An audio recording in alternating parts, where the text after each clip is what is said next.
No more war. No more war. No more war. No more war. Hey, hey. Hello, family. Hey, hey, Wisconsin. Here among us, how many of you have participated in local anti-war activities, demonstrations? Raise your hand. How many of you have participated in national anti-war activities, demonstrations? Raise your hand. We are the party of peace.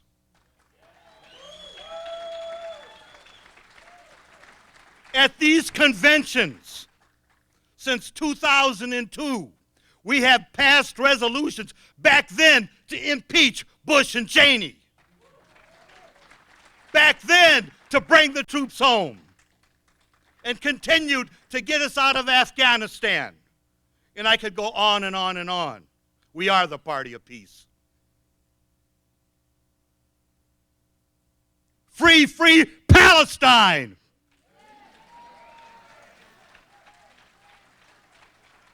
Not only did we lead the first national demonstration in D.C. against the Israeli occupation, but this body initiated the movement for divestment in Israel. We had some problems with our brothers over there, but this body did that. We have been out front. And we've also been out front because of our media committee and our international committee educating us and putting the issues there. We've been out there before the wars began.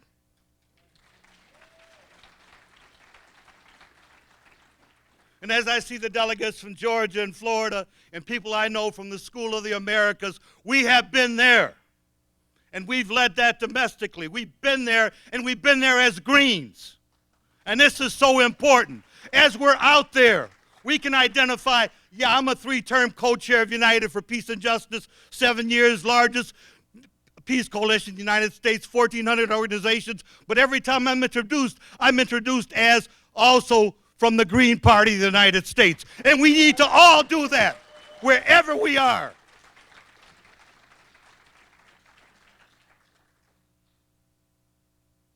You know, it's tough to talk about, let's say, torture at Abu Ghraib without talking about police brutality right here at home. We have to make the connections. We have to make the connections in terms of militarism, our tax dollars, and human needs. As we talk about, and thank God for the Occupy movement, go get them. But we are the 99%. And we need to be working on moving the money, moving our tax dollars from militarism to meet the needs of our cities and states and our individuals and humans right here.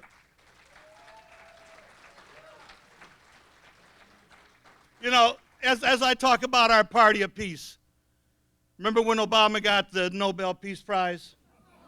Ha ha is what I said too. And what a lot in the peace movement said. But it was also an insult to that award. Because I have worked with Wangari Maathai, Nobel Peace Prize winner from Kenya, Green Party.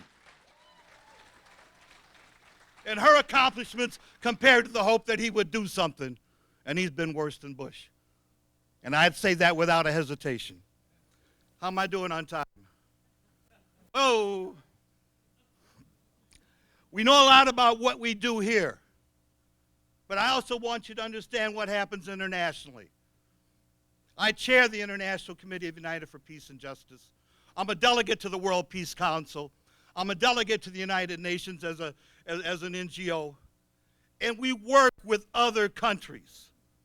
We just saw that a couple months ago in terms of the NATO events in Chicago. We worked for a year and a half to put on an international conference with 8 countries against NATO. And we have done that in terms of nuclear weapons at the United Nations and all kinds of other issues working internationally. We don't see that. But I'll tell you, one of my favorite things is the U.S. Social Forum, and we're up in there, and the World Social Forum, and our International Committee is up in there. But through the World Social Forum, it gives us chance as leaders of the peace movement to work with leaders from other countries. We get together with 50 countries at a time and share our struggles and get unity. And so when we demonstrate against the war in Iraq right here in the United States, we've got 30, 40, 50 countries doing the same thing in other parts of the world, affecting their government. So there's a whole other level in terms of the international work that is so, so important. You know, as I talk international, I think about my time in Baghdad. And I remember meeting a woman who became a friend. Her name is Vivian Salim. And Vivian tells the story that right after shock and awe, and it was driving her kids crazy, waking up in the middle of the night, insanity. Her and her husband were trying to get out of town. They had the car packed, their 2 kids, and they ran across a roadblock. And one of our tanks was blocking the way. And her husband got out of the car and was talking to them in English. He was a graduate of the University of Maryland. He was an engineer. We was talking to him, telling him we don't have any weapons. We're just trying to get our kids out of here. And another one of our tanks came from the side and blew the car up. Vivian lost her family in a flash. No family, no individual should ever suffer the sudden loss and death of a loved one. We're kind of immune because we're here. We don't have war in our backyards. The rest of the world has got the wars that we put out there to make money in their backyards. And only from the belly of the beast can we change that. And that means right here. And that means Green Party political activity getting included, but it also means us in the streets. And we've been in the streets all across this country.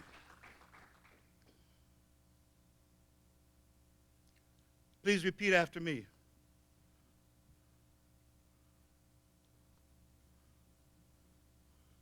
No more wars. No more wars.